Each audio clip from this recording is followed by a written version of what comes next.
Saludos, soy la doctora Ángela Morales y en este 10º Congreso Pineda les voy a hablar sobre el daño hepático por infección SARS-CoV-2. Sabemos que el coronavirus se conoce desde hace muchísimos años, desde el año 1975, y por lo general ha tenido un componente o un curso benigno. Sin embargo, en los últimos 20 años se han evidenciado 3 brotes a nivel mundial. El primero de ellos ocurrió en el 2002, denominado el síndrome respiratorio agudo severo o SARS-CoV-1. El segundo en el año 2012, conocido como el síndrome respiratorio de Oriente Medio o MERS-CoV. Y el tercero, pues en la actual COVID-19, que se conoce como el SARS-CoV-2. Desde el punto de vista epidemiológico, en junio del 2021 se han contabilizado a nivel mundial 176.480.226 casos a nivel mundial. Y en cuanto al número de defunciones, se contabilizan 3.825.240 de casos de defunciones en todo el mundo.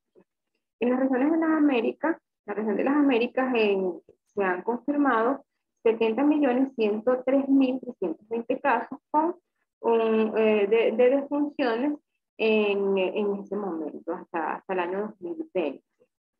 En Venezuela, hasta la actualidad, el número de pacientes afectados y confirmados con esta entidad está en 422.229 pacientes, mientras que el número de defunciones es 5.049. Sabemos que en la mayoría de los casos esta enfermedad tiene un curso, un comportamiento benigno. Sin embargo, el desenlace fatal puede ser bastante ácido o un poco alto, si se quiere, hasta un 11.1% a nivel mundial. Sabemos que este virus tiene una afectación principal a nivel del aparato respiratorio y que puede iniciar con síntomas inespecíficos como fiebre, dolor de cabeza, fatiga, diarrea y en algunos otros síntomas de acuerdo a las comorbilidades o algunas otras patologías, algunas otras esferas afectadas. La duración media en cuanto al periodo de incubación van de 1 a 14 días con un promedio de 3 a 7 días y el curso de duración de la enfermedad puede ir desde 2 semanas hasta 8 o incluso más semanas de acuerdo a la gravedad del caso. El virus pues puede ingresa principalmente a través de los pulmones, pero puede también afectar otros órganos. Esto es debido a que distintos estudios han evidenciado que tiene afinidad pues por el receptor de la enzima convertidora de angiotensina 2 y este se encuentra distribuido en distintos tejidos de nuestro organismo. Se han descrito que la enfermedad puede ir desde asintomática hasta presentar síntomas en grado leve, moderado grave o muy grave, que es el grado crítico, y de allí, mientras más severa sea la enfermedad, pues por supuesto mayor afectación va a haber de distintos órganos y peor pronóstico para el paciente. Se conocen que hay la enfermedad respiratoria como tal que ocasiona el virus es el causante o es el factor mayor de la morbimortalidad de los que estén afectados. Sin embargo, se han descrito distintas manifestaciones extrapulmonares que dan o se manifiestan por la presencia de distintos síntomas a nivel de los órganos afectados. Entre los órganos que se han descrito que tienen una afectación por la COVID-19 tenemos el sistema vascular, cardíaco, tanto el sistema nervioso central como periférico, el sistema renal, hematológico, suprarrenal, dermatológico, músculo esquelético, páncreas, aparato gastrointestinal y el hígado. Pues en el hígado se ha evidenciado una disfunción hepática que va a depender de varios factores. Se habla o se describe la afectación hepática asociada al COVID-19 como cualquier alteración tanto clínica como analítica relacionada con la función hepática y puede aparecer tanto en individuos que están sanos como en individuos que ya tienen alguna alteración hepática preexistente. Los mecanismos por los cuales ocasiona esta alteración puede ser por efecto directo del virus a nivel hepático, por alteración dada por los fármacos que se utilizan para el manejo de esta patología, o en aquellos pacientes que ya tienen una patología hepática preexistente, pues pueden ser más vulnerables a tener un peor pronóstico en su enfermedad. Como dije previamente, pues la enzima convertidora de angiotensina 2 es el receptor celular que se expresa no solamente en los pulmones, sino en distintos órganos, y esta se une a la proteína viral S y constituye la puerta de entrada para el SARS-CoV-2. De allí desencadena una serie pues, de reacciones que van a generar pues, las distintas consecuencias que ocurren en muchos órganos del paciente afectado. La principal alteración hepática que se ha evidenciado es elevación de las transaminasas. Generalmente se cuantifica que el 20% de los pacientes que están afectados por COVID pues tienen alguna alteración hepática y es manifestada por elevación de las transaminasas. También en un 10% se ha evidenciado elevación de las bilirrubinas, un incremento de las bilirrubinas.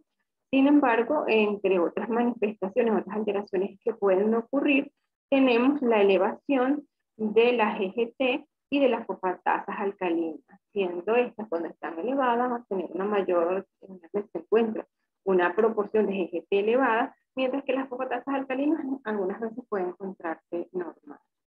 La hipoalbuminemia también es relativamente frecuente en los pacientes con COVID-19 y cuando esta viene acompañado de otros parámetros como la hiperamonemia, la hiperbilirrubinemia, la hipoglucemia o la alteración de los tiempos de coagulación, pues pudiéramos estar en presencia de una insuficiencia hepática. Sin embargo, hasta la actualidad no se han registrado casos severos o que cursen con una insuficiencia hepática como tal. Según los datos recientes de esta enfermedad, puede haber distintas alteraciones o grados de alteración de lesión hepática. Se estima un 58 y un 78% de pacientes en algunos estudios se ha visto este grado de afectación. Como les dije, puede ser por una infección directa, por hepatotoxicidad por fármacos o por pacientes que ya tienen una enfermedad preexistente, pues puede tener un curso más severo. En cuanto a la infección viral directa, el virus, bueno, por haber la presencia de estos receptores, los receptores de la angina convertidora, de la enzima convertidora de angiotensina, al estar presente en el hígado, así como en las vías biliares, es por esto que genera un daño directo a nivel de este órgano a través de este mecanismo. Sin embargo, se conoce que este virus es capaz de generar una tormenta de citoquinas y generar una hiperactivación del sistema inmune, que es el que realmente tiene mayor peso en el compromiso del daño hepático, generando no solamente la hipoxia que genera por este mecanismo, sino por el daño multisistémico que ocurre en el paciente, genera una hipoxia y un daño en todas las funciones, una alteración en todas las funciones de este órgano que va a depender en mayor o menor grado de acuerdo a la afectación sistémica del paciente. Aunado a esto, el uso de los fármacos que sean necesarios o usados de forma racional o irracional, pues también contribuye a la alteración de este órgano. En cuanto a la hepatotoxicidad por los fármacos, se han utilizado una gran cantidad de medicamentos con el fin de controlar el curso de esta enfermedad, entre los cuales se destacan la cloroquina, la hidroxicloroquina, la azatioprina, la ribavirina, el liponavir, ritonavir y esteroides sistémicos. Todos estos fármacos por tener un metabolismo hepático, pues pueden generar un daño. Y si ya el paciente está en un estado grave con una afectación bastante importante, directa, a nivel de muchos órganos y también a nivel hepático, ya al haber una disfunción hepática, pues el órgano es más vulnerable a presentar efectos adversos o efectos severos de daño por este tipo de fármacos. El Remdesivir es uno de los fármacos que más se ha usado o que tiene un buen efecto para el manejo del COVID. Sin embargo, distintos estudios han evaluado pues la afectación o la afectación que este fármaco puede tener a nivel hepático y bueno, se ha visto que hay una elevación de las transaminasas en un periodo aproximadamente de 5 días. Muchas veces puede ser no muy acentuado, pero en otras veces puede llegar a ser tanto que debe hacerse la retirada del fármaco. Asimismo, el lopinavir y el ritonavir pues también han tenido alteración, en ciertos estudios pues han tenido, se ha evidenciado con una elevación de las transaminasas. Antibióticos tipo macrólidos y quinolonas, así como esteroides, también pueden inducir daño hepático. Esto según en algunos estudios realizados. Sin embargo, todo esto no tiene pruebas sólidas, dado que el daño multisistémico está involucrado allí y entonces no se puede adjudicar netamente al uso de los fármacos. La enfermedad hepática preexistente también juega un papel fundamental en cuanto a la evolución del paciente con COVID. Se habla que el 60% de los pacientes que tienen enfermedad hepática crónica van a tener un curso grave de esta enfermedad, con una letalidad que puede llegar hasta el 18%. La enfermedad hepática preexistente, la principal que se ha visto involucrado en esto, pues ha sido el síndrome metabólico, realmente una esteatohepatitis no alcohólica. Vamos a ver, vamos a hablar un poco sobre grado, si la inflamación crónica tiene, qué curso puede tener el paciente con esta entidad, el manejo de los pacientes con hepatitis B, que saber si esta enfermedad genera efectos negativos o un efecto más tórpido en los pacientes con esta enfermedad, cómo hacer el manejo de los pacientes con hepatitis autoinmunes, con obesidad, de los pacientes que hacen uso de fármacos inmunosupresores, cómo es el manejo de estos fármacos. Distintos estudios han evaluado estos parámetros y vamos a conversar un poco respecto a esto. La enfermedad hepática más relacionada, pues como les comenté, es la de origen metabólico, es la enfermedad metabólica asociada a hígado graso.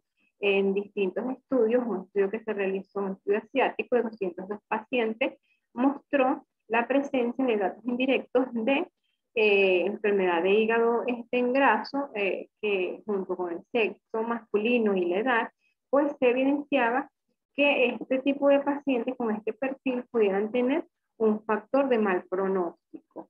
Asimismo, algunos estudios chinos revelan que la presencia de enfermedad de hígado graso, la obesidad y en pacientes que tenían menos de 60 años, independientemente de algunos otros factores asociados como el tabaquismo y el sexo, pues también puede generar un curso más tórpido de la enfermedad. Estos hallazgos, bueno, permiten generar la hipótesis de una posible relación de la inflamación sistémica basal pudiera estar presente en una mayor o una peor evolución de los pacientes, incluso en los pacientes que son jóvenes. Pudiera ser este factor un factor desencadenante, pues, del peor pronóstico que han tenido muchos pacientes jóvenes ya con esta condición. Entonces, estos hallazgos alertan a la importancia de tener una estrecha vigilancia en estos pacientes que tienen este perfil. La esteatosis hepática no alcohólica está asociada a la obesidad y la obesidad afecta a 1.900 millones de personas a nivel mundial, un número bastante alto, por lo que hace necesario pues tomar las medidas pertinentes para evitar la mortalidad en este grupo de pacientes. Hay mayor vulnerabilidad en los casos de personas que tienen este perfil y que tienen a infectarse por COVID-19. La Sociedad Española de Obesidad habla de que el 80% de los pacientes que tienen COVID o que han tenido la enfermedad de COVID grave tienen obesidad. Los pacientes también, en distintos estudios, pues dicen, han revelado que la obesidad y la esteatohepatitis no alcohólica en estos pacientes se identifica una mayor expresión de los receptores de la enzima convertidora de angiotensina 2. Y bueno, logran, muchos de ellos concluyen que el tejido adiposo puede actuar como un depósito viral y por tanto es un centro inmunológico para la respuesta inflamatoria, para tener un mayor grado de respuesta inflamatoria en este grupo de pacientes. La enfermedad hepática de origen autoinmune también pues hay estudios dirigidos al comportamiento de esta enfermedad con el COVID y un estudio realizado o unas entrevistas que se realizaron en Italia de 148 pacientes. Estas entrevistas fueron vía telefónica. Ellos informaron, se logró identificar que el perfil de pacientes que tienen hepatitis autoinmune no tenían una mayor afectación de la enfermedad y tampoco tenían un curso grave de la enfermedad. Estos datos, también en estos datos pues se logró evidenciar que estos pacientes que utilizan de forma crónica tratamientos inmunosupresores, pues al parecer estos fármacos tendrían cierto efecto beneficioso que hace que el paciente no tenga un curso severo de la enfermedad. Por lo tanto, pues se aconseja que no se suprima el tratamiento en estos pacientes de forma brusca. Y bueno, también se debe tomar en cuenta que el riesgo de alteración de los parámetros colestásicos en estos pacientes pudiera ser mayor. Por lo tanto, hay que hacer un balance, una comparación entre la clínica y los parámetros de laboratorios, pues, para tener una conclusión o decidir si este paciente tiene una mayor o una peor o una peor evolución pues, de la enfermedad. En cuanto a la hepatitis viral, se ha evidenciado que el virus en sí no parece tener ser un factor de peor pronóstico en los pacientes que son infectados por COVID, por la SARS-CoV-2. Sin embargo, en el uso de fármacos inmunosupresores potentes en este tipo de pacientes, los pacientes que tienen hepatitis B o hepatitis C, como los glucocorticoides a altas dosis, podrían aumentar y desencadenar pues, la reactivación de viral y tener un curso más grave de esta enfermedad. Por lo tanto, se aconseja que los pacientes con COVID-19 y que tienen el virus de la hepatitis B y C, se les evalúe adecuadamente el estado serológico para decidir la necesidad de iniciar tratamiento antiviral preventivo cuando estos pacientes van a requerir fármacos inmunosupresores potentes. También se aconseja que se inicie tempranamente el retroviral en pacientes con hepatitis B de recién diagnóstico y que tienen una afectación por la COVID-19. Se les debe cuantificar pues, su ADN para el virus de hepatitis B y cuando este sea superior también a 2.000 unidades por ml, pues se les debe iniciar pues, precozmente su tratamiento retroviral. En cuanto a la cirrosis hepática, estudios multicéntricos basados en registros internacionales de aproximadamente en el cual se contabilizó 152 pacientes, se evidenció que 103 de los casos incluían pacientes con cirrosis cuya etiología principal era una cirrosis por esteatosis hepática de origen metabólico, y que estos pacientes tenían una mortalidad de un 40%, siendo la causa de la muerte pues una insuficiencia o una alteración respiratoria, pero que estos pacientes tenían en mayor grado una insuficiencia hepática. El 40% de ellos pues desencadenó pues, una descompensación hepática que precipitó aún más se cree pues, que haya precipitado, está involucrado pues, en el deceso de estos pacientes. Algunos otros estudios de menor tamaño pues han evidenciado que entre otra complicación que puede ocurrir en los pacientes que ya tienen una falla hepática crónica, una cirrosis hepática crónica y tienen SARS-CoV-2, pues pueden desencadenar un fallo hepático agudo sobre el crónico, hasta en un 28% de los casos. Respecto al diagnóstico de carcinoma hepatocelular, hasta los momentos no se tiene un registro certero de cómo es la evolución de estos pacientes. Sin embargo, se cree que también no tienen una evolución semejante a los pacientes que ya tienen cirrosis, porque ellos de per se tienen un hígado que está afectado. Entonces, ¿qué debemos tener en cuenta al tratar la COVID-19 en pacientes con enfermedad hepática crónica? Bueno, este tipo de pacientes con enfermedad hepática crónica debemos principalmente tener en cuenta que tienen un riesgo de toxicidad hepática y un riesgo de tener interacciones farmacológicas de una forma más relevante, ya que muchos de los fármacos, como hemos dicho anteriormente, tienen un metabolismo hepático y ya estos pacientes, al tener una alteración en cuanto a la función de desintoxicación, de síntesis y de almacenamiento de este órgano, pues puede tener mayor riesgo de tener efectos tóxicos por los fármacos. Entonces debemos de tomar en cuenta en el potencial tóxico de cada uno de los fármacos utilizados, entre los que hemos nombrado, son los AINES, paracetamol y acetaminofén, pues también pues son, se han descrito desde hace muchísimo tiempo, pues el efecto tóxico que ellos pueden generar, y en estos pacientes que ya tienen una función alterada, pues el efecto tóxico puede ser a dosis aún más bajas. Sobre todo, en muchos casos de toxicidad pues se ha visto en pacientes que tienen hepatopatía de origen hemolítico. El remdesivir pues también se asocia a la elevación reversible de las transaminasas en un 5 en 30%. Por lo tanto, pues se desaconseja su uso cuando las transaminasas se elevan 5 veces por encima del valor normal. Asimismo, la misma condición aplica para los agentes inmunomoduladores, pues también se desaconseja su uso cuando las transaminasas están por encima, 5 veces por encima del valor normal. Por lo tanto, esto nos hace en conjunto de que los pacientes que van a recibir, que necesariamente tienen que recibir estos fármacos y que ya tienen esta condición de alguna hepatopatía crónica, pues se le debe hacer control estricto de estos parámetros.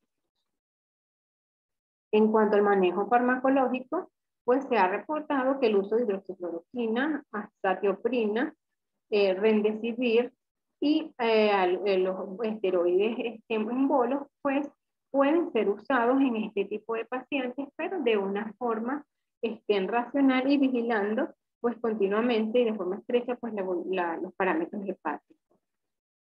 Se aconseja una disminución de los fármacos inmunosupresores en aquellos pacientes que tienen alguna condición de infección grave asociada por el mal pronóstico que pudieran presentar.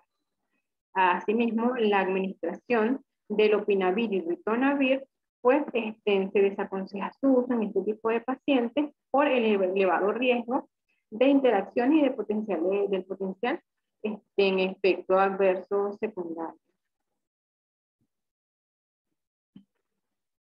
Bueno, a lo largo de estos 2 años, la Asociación Española para el Estudio del Hígado, las asociaciones americanas y las europeas han diseñado un consenso para el manejo de este tipo de pacientes. En cuanto al manejo ambulatorio, ellos sugieren que evitar o disminuir las visitas, las consultas presenciales, sino hacer visitas telemáticas. También aconsejan que el paciente que está recibiendo tratamientos antiviral, pues debe mantenerlo y mantener el tratamiento inmunosupresor en aquellos pacientes que tienen hepatitis autoinmune. En cuanto al cribado, diagnóstico de tratamiento de los pacientes con carcinoma, pues se aconseja no detener tanto los fármacos como los estudios necesarios para el diagnóstico precoz de esta enfermedad o para el manejo adecuado de esta enfermedad. Por otra parte, en cuanto al cribado de varices esofágicas y la profilaxis primaria y secundaria, se debe indicar beta-bloqueantes no cardioselectivos en pacientes en profilaxis primaria y secundaria. Se debe mantener los programas de ligadura y aquellos pacientes que tienen COVID-19 y que tienen una sospecha de hemorragia digestiva, este paciente debe priorizar en la realización de endoscopias de forma urgente. En cuanto a los pacientes con descompensación de su cirrosis, igual son pacientes que deben evitarse en su mayor grado las visitas presenciales, de fomentar la telemedicina, limitar el número de visitas, asegurar pues, que estos pacientes puedan tener el tratamiento de su patología a largo plazo y mantener un adecuado control de ellos para evitar una descompensación, una potencial descompensación. En cuanto a medidas generales, se deben evitar, se debe mantener el distanciamiento físico y el uso de mascarillas, igual que en la población general, y la colaboración pues, de los centros de atención primaria para una atención oportuna de estos pacientes. Y aquellos pacientes que tienen enfermedad hepática y COVID-19, se aconseja que tengan un ingreso temprano a un centro de salud, sobre todo aquellos que ya tienen una hepatopatía crónica. Y de acuerdo a los fármacos, pues según las recomendaciones dadas, pues ajustar las dosis o evitar el uso de fármacos que pudieran tener un efecto negativo. En conclusión, pues las manifestaciones hepáticas más comunes evidenciadas es la elevación asintomática de la química hepática en un 14 o un 53% en pacientes infectados por COVID. Sin embargo, se han documentado pues, un deterioro de la función hepática en aquellos pacientes que ya tienen patologías hepáticas preexistentes. Tomar en cuenta en la presencia de obesidad y de enfermedad en una hepatosis hepática no alcohólica, en una hepatitis no alcohólica, para tener un tratamiento y un manejo oportuno de estos pacientes. Sabemos que cualquier infección viral puede hacer una elevación de transitoria de las transaminasas, aproximadamente hasta menos de 2 del límite superior, y cualquier alteración por encima de eso ya nos debe alertar de que hay algún otro componente que pudiera estar generar una peor evolución. Tener en cuenta las comorbilidades, las comorbilidades del paciente para individualizar pues, el manejo y realizar acciones oportunas para evitar un peor un pronóstico o un agravamiento pues, de la enfermedad. Bueno, espero que esto nos sirva para contribuir al adecuado manejo de estos pacientes. Muchísimas gracias por su atención y que hasta luego.